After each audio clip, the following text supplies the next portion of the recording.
Assalamualaikum warahmatullahi wabarakatuh. Di sini saya akan menjelaskan video tentang UTS Keamanan Data dan Jaringan. Sebelumnya, perkenalkan nama saya Dian Fajar Asyari dengan NIM 220309031 dan kelas RKS 2B.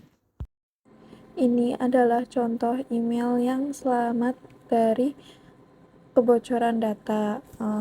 Di website tersebut akan tertulis bahwa website Anda aman dan tidak pernah mengalami kebocoran data. Di sini saya memiliki 3 contoh email yang sudah mengalami kebocoran data. Di sini terlihat email tersebut mengalami kebocoran data di tanggal 29 Juni 2020, terjadi itu di Webted. Dan untuk email yang satu ini terjadi di kebocoran data tuh di Megaton itu pada tanggal 13 Mei 2022. Nah, ini tuh sama aja seperti Webtap tapi beda aplikasi ya. Mungkin terserangnya karena aplikasi tersebut. Kebanyakan dari email yang sering diakses itu mengalami kebocoran data di aplikasi Webtap ya, karena aplikasi tersebut sering memunculkan iklan dan gak sengaja tuh pengguna tuh mengeklik iklan tersebut. Itu sih menurut pengalaman pribadi yang saya ketahui langsung dari pengguna email tersebut. Keuntungan dari kita mengakses website periksa data itu yang pertama, kita dihimbau untuk segera mengganti sandi atau password dengan menggunakan kombinasi huruf, angka, simbol, dan yang password digunakan itu harus berbeda dengan akun media sosial lainnya. Yang kedua, kita harus verifikasi 2 langkah agar lebih aman. Dari website tersebut, kita dihimbau agar lebih sadar akan pentingnya data diri pribadi yang bersifat privasi, karena banyak masyarakat umum yang tidak sadar bahwa data diri itu sangat penting dan bersifat privasi. Analisis dari website periksa data atau cara menggunakannya. Kita bisa memasukkan email yang akan kita cek di website periksa data tersebut, lalu tunggu apakah email kita pernah keretas atau email kita aman. Apa saja sih kemampuan atau fitur website periksa data? Kemampuan dari website tersebut adalah kita bisa mengetahui email kita pernah keretas atau email kita itu aman. Dan fitur yang ada di website tersebut sangat membantu karena di website tersebut kita diberitahu bahwa email kita pernah keretas di aplikasi mana dan link apa yang pernah kita akses di website tersebut. Juga kita diberi peringatan untuk mengganti sandi dengan sandi yang lebih aman, seperti mengkombinasikan antara huruf, angka, dan simbol. Lalu kita disuruh untuk memverifikasi ganda. Lalu apa saja sih manfaat dari website periksa data? Manfaat dari website periksa data tersebut menurut saya sangat bermanfaat karena dari situs kita sadar akan pentingnya data diri pribadi dan kita dihimbau untuk memberi kata sandi yang aman sehingga kita tidak mudah diretas oleh oknum yang tidak bertanggung jawab.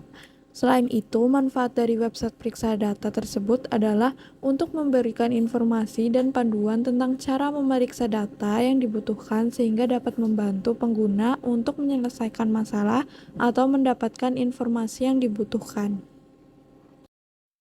Apa saja yang tergolong data pribadi? Data pribadi adalah informasi yang berkaitan dengan identitas seseorang. Apa saja sih yang tergolong data pribadi?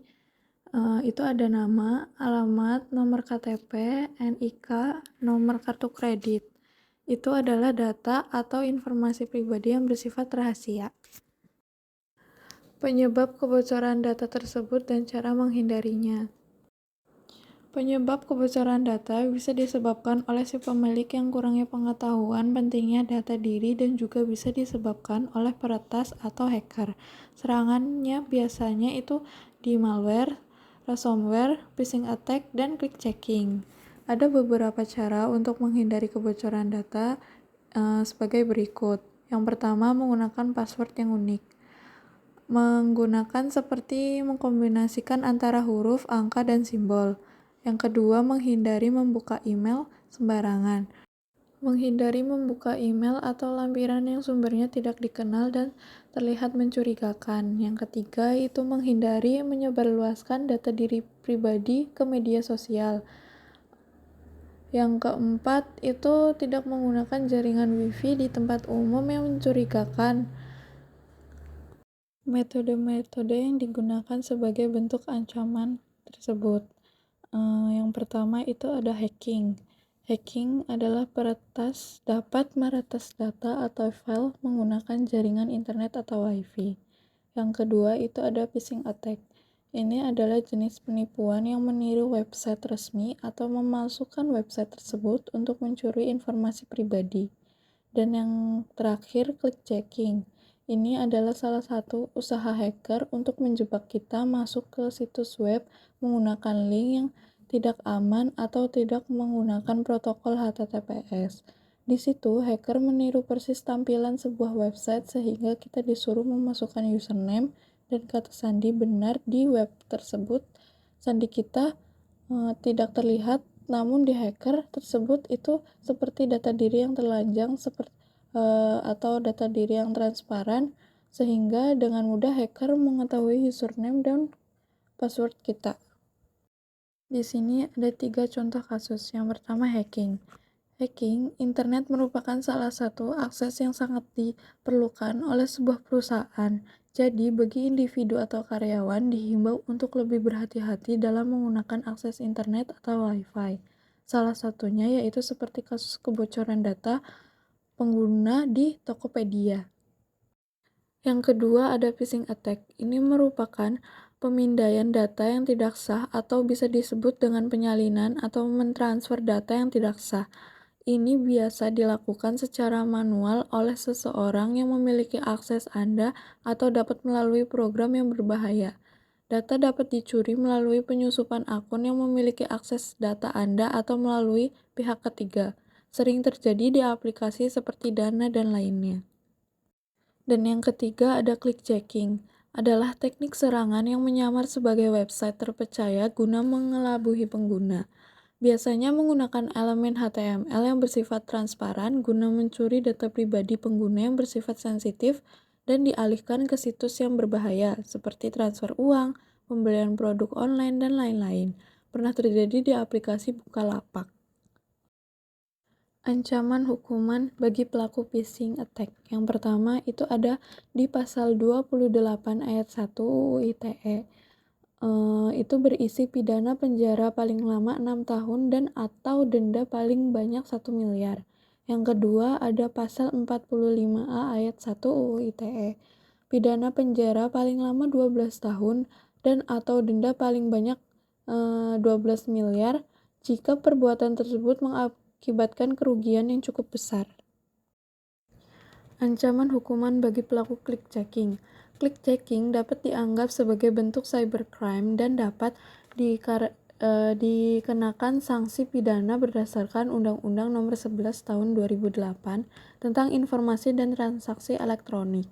Ancaman hukuman bagi pelaku click checking di Indonesia adalah pidana penjara paling lama 6 tahun atau denda paling banyak 1 miliar. Ancaman hukuman bagi pelaku hacking. Hacking telah diatur dalam Undang-Undang Nomor 11 Tahun 2008 tentang Informasi dan Transaksi Elektronik.